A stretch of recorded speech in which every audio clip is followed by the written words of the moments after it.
पपिया बोले पिया पिया, पपिया बोले पिया पिया, खादी मरैया के भीज गलै अचरा, भैया रे भैया रे भैया, झकोरा बड़ी मार है पुरवैया, झकोरा बड़ी मार है रे पुरवैया।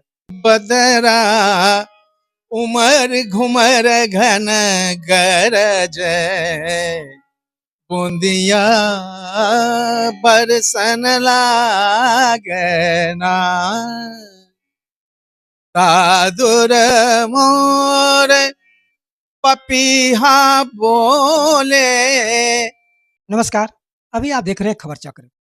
आज मैं रंगमंच और संगीत के क्षेत्र में ऐसे हस्ती के पास मौजूद हूँ जो रंगमंच और संगीत के लिए पहचान का मोहताज नहीं है।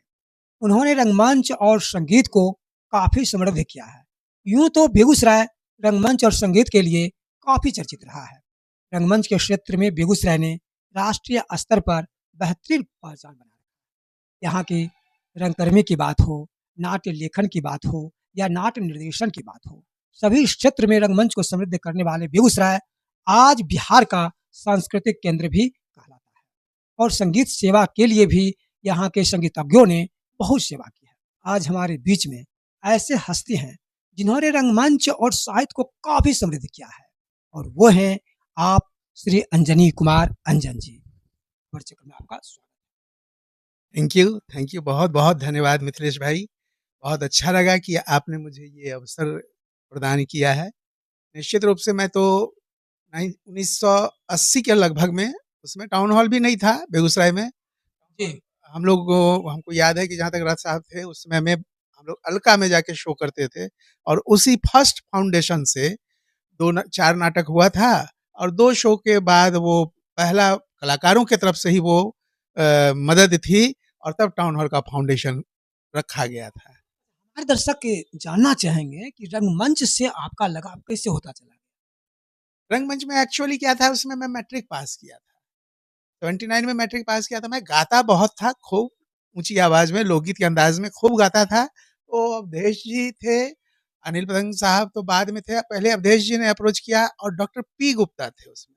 उन्होंने कहा कि तुमको नाटक करना है, गाना तो छोड़ो, गाना तो गाते ही हो, नाटक भी करना है। अवधेश जी उसमें थे, उसमें कालिदास कला मंच था, उसके थ्रू हम नाटक शुरू किए। उन्होंने मुझे प्रेरित किया और उसमें अंधेर नगरी, चौपट राजा वगैरह नाटक था।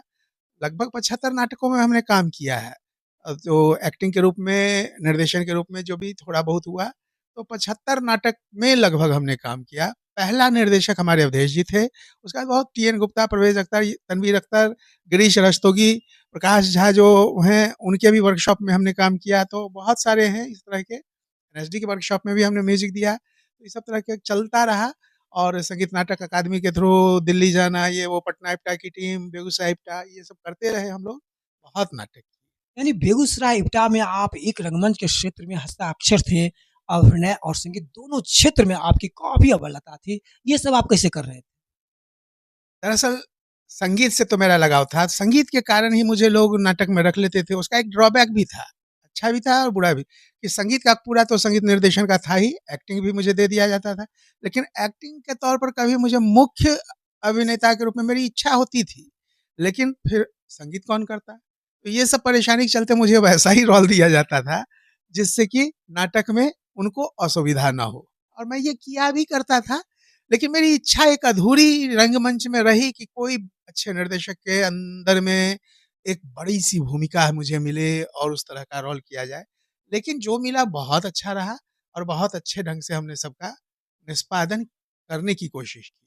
नाटक में जो आपने अभिनय किया है, तो कौन-सी आपकी वो नाटक है, जो आपके लिए यादगार बनी? नाटक में तो एक बकरी नाटक में नट का जो रोल हम कर रहे थे, तो वो उसकी बहुत प्रस्तुति हुई। आज का अभिमन्यु अनिल पतंग के द्वारा लिखा हुआ, उसकी बहुत प्रस्तुति हमने की। वो सब मेरे लिए अमिट छाप है।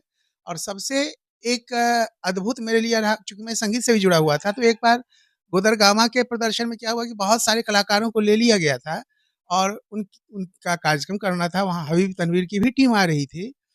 तो हुआ कि जो अच्छे-अच्छे गाने वाले थे उसको सीताराम भैया ने छाँट के रख लिया और जो ताल लय से भी अलग थे, बेकार थे, अब उनका क्या किया जाए?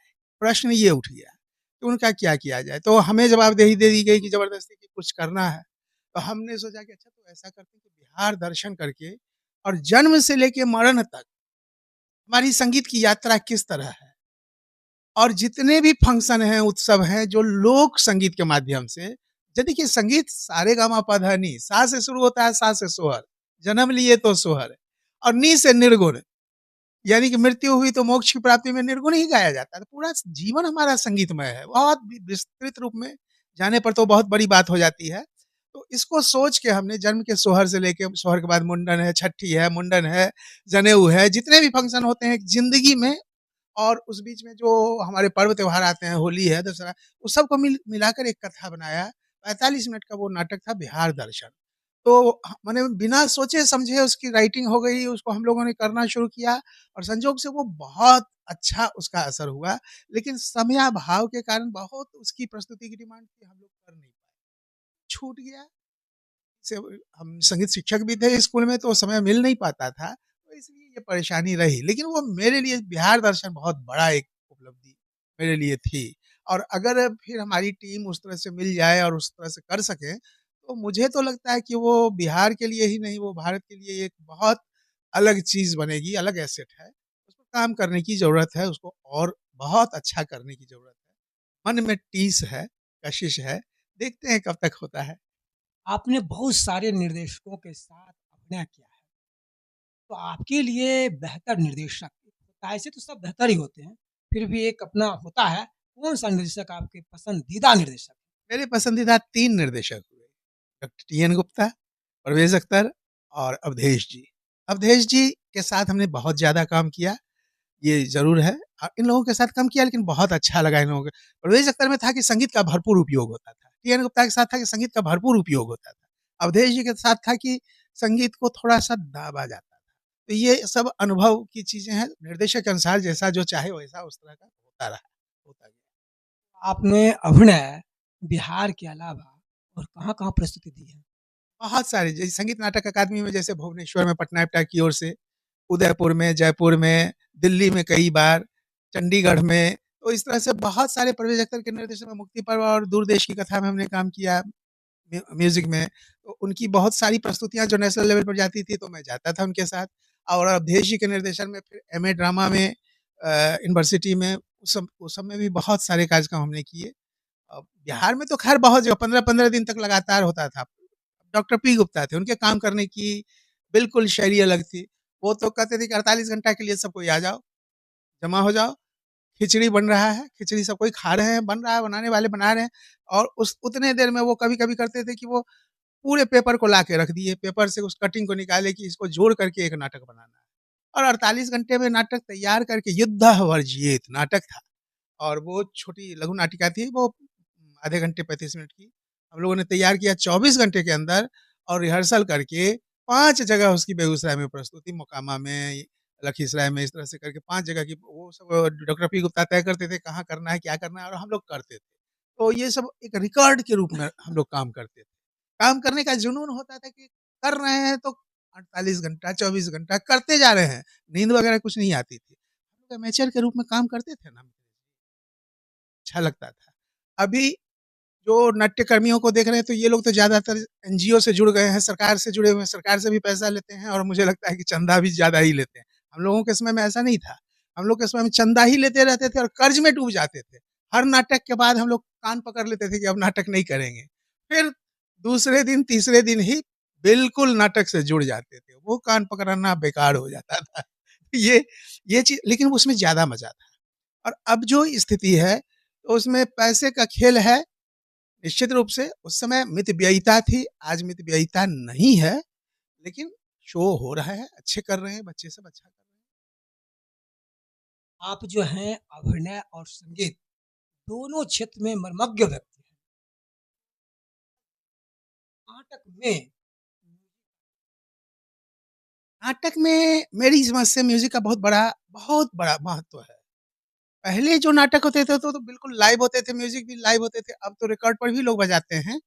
लेकिन मुझे लगता है कि जो रिकॉर्ड पर जो धुन बजते हैं, वो लाचारी हो या जो भी हो, वो बात थोड़ा-सा कान में खटकता है एज़ ए म्यूज़िक पर्सन में। हम लोगों को तो सुर का भी थोड़ा-सा भी होगा, ताल का भी सुर अगर मिला हुआ नहीं है तो कान में लगेगा तो वो सबके लिए नहीं है, लेकिन जो जानकार लोग हैं, उनके लिए ये होता है।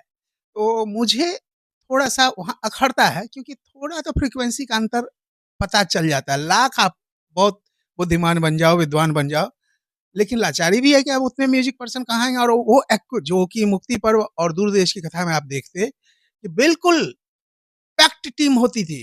कहाँ खत्म हुआ, कहाँ गिरा और कहाँ शुरू किया, खट, खट रेडियो की तरह वो रिकॉर्ड नहीं बजता था। और विजय अख्तर में ये ख़ासियत रिकॉर्ड नहीं बजता था। मेहनत बहुत पड़ती थी। कभी-कभी तो बड़ा मज़ा आ जाता था कि रिहर्सल में एक मुस्लिम मियाँ थे, शहनाई पर रहते थे। तो जब उनका सुर बिखरता था तो बिल्कुल इस तरह का सुर निकलता था कि सबको हँसी आ जाती थी। तो आनंद आता था अलग, लेकिन वो सुर का आनंद उसमें मिलता था रिहर्सल में भी। वो चीज़ अब संगीत का उतना ज़्यादा हम नाटक में हम तो एक रिकॉर्ड में लोग लगा लिए म्यूज़िक और हर दृश्य को अपना कर लिए फ़िल्म की तरह। वो होता है, पहले जो होता था म्यूज़िक वो ज़्यादा आनंद। नाटक से जुड़े हुए हमारे दर्शक कुछ और जानना चाहते हैं कि आप बहुत बेहतर कलाकार रह चुके हैं और आपके ख्याति सब जान रहा है।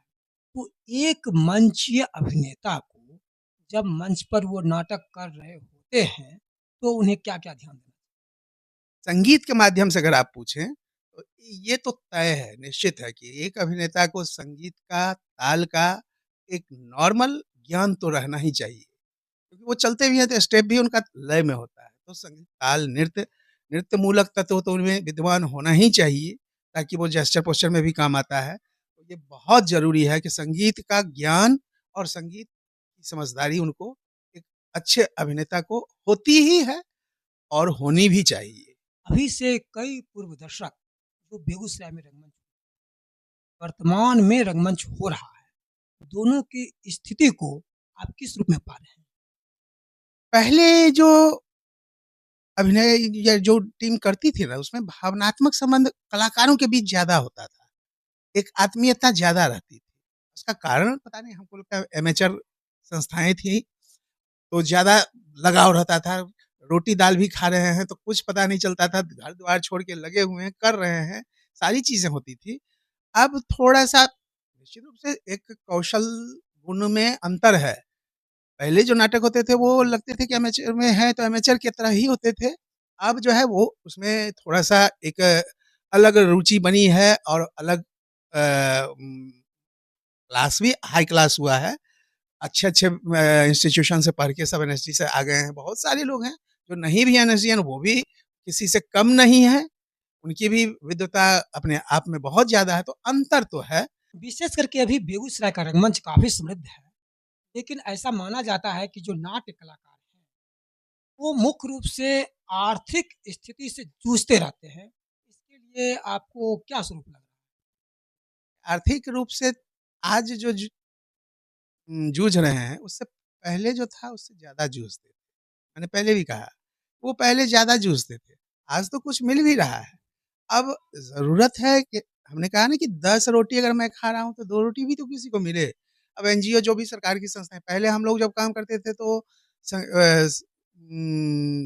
लखनऊ प्रभाग का होता था, तो उसमें सभी कलाकारों के ग्रुप को पैसा दिया जाता था। आज क्या कि एक गुरु 2 चेला को देते हैं।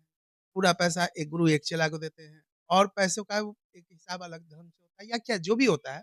तो थोड़ा-सा रंगकर्मी को तो खुद ही सोचना है कि हमारी टीम चले, तो हबीब तनवीर वगैरह करते थे तो वो अपने पूरे टीम का खर्च वहन वहन उठाते थे, उस तरह से करते थे।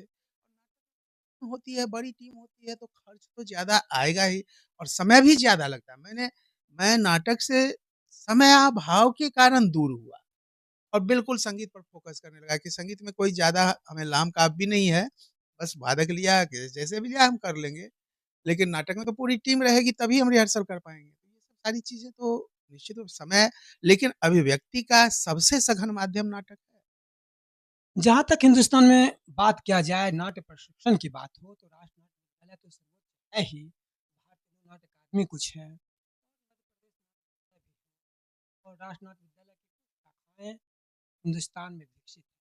तो क्या आपको ऐसा नहीं लगता है कि बिहार में भी नाट्य प्रशिक्षण होना तो चाहिए, निश्चित रूप से होना चाहिए और मुझे लगता है ये जो डोनेशन सरकार दे रही कहीं न कहीं उसकी उसका उद्देश्य वो होगा कि आप एक गुरु दो चेला किस लिए है? सिखाने के लिए ही तो है। अब उसमें भी टीम नहीं बन पा रही है, क्या प्रॉब्लम आ रहा है तो ये एनजीओ संस्थाएँ को सोचना होगा कि और कैसे इसको करें। लेकिन वर्कशॉप का जहाँ तक सवाल है, अब एनएसडी या कोई जिस संस्था का आप नाम ले रहे हैं, तो सब में पैसा मिलता है। अगर पैसा देना छोड़ दें ना तो कोई लोग वर्कशॉप ये लोग नहीं करेंगे। पैसे के लिए एक ये है, पैसा मिलता है इसलिए उनको करना है और मन भी है, दिल भी है, जुड़ाव भी है, तो कर लेते हैं। उनको आर्थिक सोच की ज़रूरत नहीं पड़ती है। वो पूरा ब्याज देते हैं और कर लेते हैं। जैसे आपको बिहार में भी जो संस्थाएँ अभी कर रही हैं, एनजीओ वगैरह, तो वो शो के लिए पैसा देती हैं। अब उसका आप किस तरह से इस्तेमाल करते हैं, आर्थिक संकट तो है। मैंने संजय उपाध्याय का भी एक का कहना था कि बिहार में काम चल रहा है और एक नाट्य प्रशिक्षण खोली जाएगी। शायद ऐसा पास भी हो गया है। तो क्या आपको ये नहीं लगता है कि बेगूसराय से एनएसडी में बहुत अधिक लोग जा रहे हैं और काफ़ी बिहार रंगमंच को समृद्ध करने में बेगूसराय का काफ़ी योगदान रहा है। तो बेगूसराय में एक छोटा-मोटा उस स्तर का भी नाट्य हो, ऐसा क्या होना चाहिए? बिल्कुल होना चाहिए, बिल्कुल होना चाहिए। होना तो चाहिए ही। कोई भी स्कूल खुले, ज्ञान की बातें हों, इससे कोई इन उलट कैसे हो सकता है? ये तो होना ही चाहिए, ईमानदारी से होना चाहिए। श्री अंजनी कुमार रंजन रंगमंच और संगीत के क्षेत्र में काफ़ी काम किया है और इन्होंने जो अपने पहलू बताए हैं, तथ्य बतलाए हैं, उनमें कहना है कि बेगूसराय में भी एक स्कूल ड्रामा होना चाहिए और संगीत के लिए तो हर जगह सुविधा उपलब्ध होता ही है। तो निश्चित तौर पर इनकी सुझाव बहुत अच्छा है और जाते-जाते हम सवाल आपसे करेंगे कि जो भी नवोदित नाट्य से जुड़े हुए या संगीत से नए-नए कलाकार जुड़ते हैं, उनके लिए क्या संदेश देना? धैर्य और लगाव, मेहनत, ये तीनों चीज़ जिसके पास है, ईमानदारी से, ऐसा नहीं कि उसको ड्यूटी निभा रहे हैं, उसमें मन लग जाए, उसमें रम जाएँ, उसमें पागलपन हो जाए, जुनून हो जाए, उसके अलावा मुझे कुछ ना दिखे, बस वही आपको आगे बढ़ा सकता इनका कहना है कि पागल, जहाँ तक हम पागल की चर्चा करें तो एक माइंड डिस्टर्ब हो जाता है तो वो पागल होते ही हैं। लेकिन एक सजीव व्यक्ति, एक बुद्धिमान व्यक्ति अगर पागल हो जाए किसी क्षेत्र में तो उसे सफलता मिल सकती है। हमारे आज के जो वक्ता हैं श्री अंजनी कुमार रंजन जी, उनका यह कहना है लगन, मेहनत, विश्वास ये रंग लाता है और आप एक लक्ष्य बना लेते हैं और उसके आधार पर आप मेहनत करते हैं तो आपकी मेहनत कभी बेकार नहीं जा सकता है। आपने खबर चक्र को कीमती समय दिया है। खबर चक्र आपके प्रति थैंक यू, बहुत-बहुत धन्यवाद मिथिलेश भाई, बहुत-बहुत हृदय से धन्यवाद। तो चाहता था कि 2 पंक्ति मैं बोल दूँ, संगीत से भी चूँकि आपका जो ये साक्षात्कार था ज़्यादातर फ़ोकस रंगकर्म से ही था और मुझे संगीत से भी उतना ही लगाव है। संगीत में भी आज देख रहे हैं कि चिप टाइप का आज बहुत सारा गीत बन रहा है, हाइलाइट भी हो रहा है को लेकिन मैं अपने दर्शकों से कहूँगा कि सस्ती चीज़ों को आप रोकें, उसका विरोध करें। जो आपके समाज के लिए हो, जो हम पूरे परिवार के साथ बैठ के देख सकें, सुन सकें, वैसे ही गीत को प्रमोट करें और वैसे ही कलाकारों को आप सम्मान दें। 2 लाइन गुनगुना दीजिए, हमारे दर्शक बड़े ही बेताब से सुनना चाह रहे हैं। लोकगीत आप सुनेंगे, लेकिन ये पिकूलियर लोकगीत हमारे आदरणीय बलराम जी की लिखी हुई है। छोटी-सी आप देखिए ये मगही लोकगीत। हो, हो, बेंगवा बोले टरर टरर झिनी झिनी झिनी झिंगुरा झिंगा झिंगा झिनी झिंगुरा ओ हो बेंगवा बोले टरर टरर झिनी झिनी झिनी झिंगुरा पतवाह में चपक चपक पिया कहे पपीहरा पपीहा बोले पिया पिया पपीहा बोले पिया पिया खादी मरैया के भीज गलै अचरा छुम छुम छुम छुम आई देखो आई बरखा अरे हो अरे भैया, अरे हो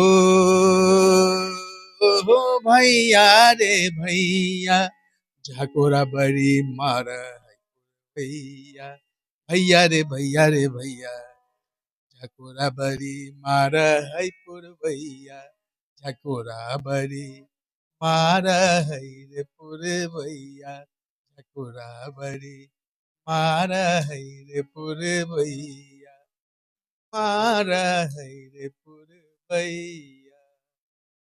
संगीत, लोकगीत की चर्चा करें, बिहार की संस्कृति की बात करें, तो संस्कृति में बिहार की मिट्टी से जो गूंज उठता है, आज हम श्री अंजनी कुमार अंजन के स्वर में देख रहे हैं। निश्चित तौर पर बिहार की संस्कृति को, बिहार की गंध को, बिहार की मिट्टी को अगर बचाए हुए हैं, तो आपके जैसे विभूति संगीत के लिए एक आयाम बन चुके हैं। मुझे लगता है कि बिहार की संस्कृति बचाने में आपकी महत्वपूर्ण योगदान रहा है। और जाते-जाते एक और हम वैसे गीत चाहेंगे जो कजरी रूप में थोड़ा-सा हो, कुछ उस तरह का। बदरा उमर घुमर घन गरज, बूंदिया बरसन लागना, सादुर मोर पपीहा बोले, जिया उमता बना, किया गे माई जिया उमता बना,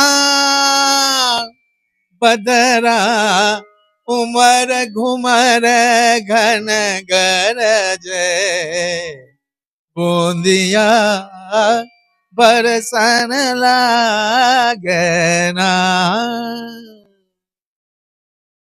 सच कहा जाता है, बिहार की संस्कृति निश्चित तौर पर बिहार की मिट्टी में उपजता है, और बिहार की मिट्टी को उर्वर करने वाले आपके जैसे संगीतकार अभी भी साधना में लगे हुए हैं, जिससे बिहार की संस्कृति बिहार ही नहीं बल्कि हिंदुस्तान में उर्वरा की तरह बिखेरा जा रहा है। आपको पुनः रंगमंच और संगीत के लिए खबर चक्र की ओर से बहुत-बहुत बधाई। बहुत धन्यवाद मिथिलेश भाई, बहुत-बहुत धन्यवाद। और हमारे सभी श्रोताओं को निवेदन के साथ अच्छे गीतों को प्रमोट करें, अच्छी चीज़ों को सुनना ज़रूरी है। थैंक यू, बहुत-बहुत धन्यवाद। आप बने रहें खबर चक्र से। मैं इस तरह से बिहार की संस्कृति, कला, साहित्य को बचाने के लिए नए-नए एपिसोड के साथ आता रहूँगा, ताकि आप इससे जुड़कर बिहार की संस्कृति, साहित्य और कला को जानकारी प्राप्त कर सकें।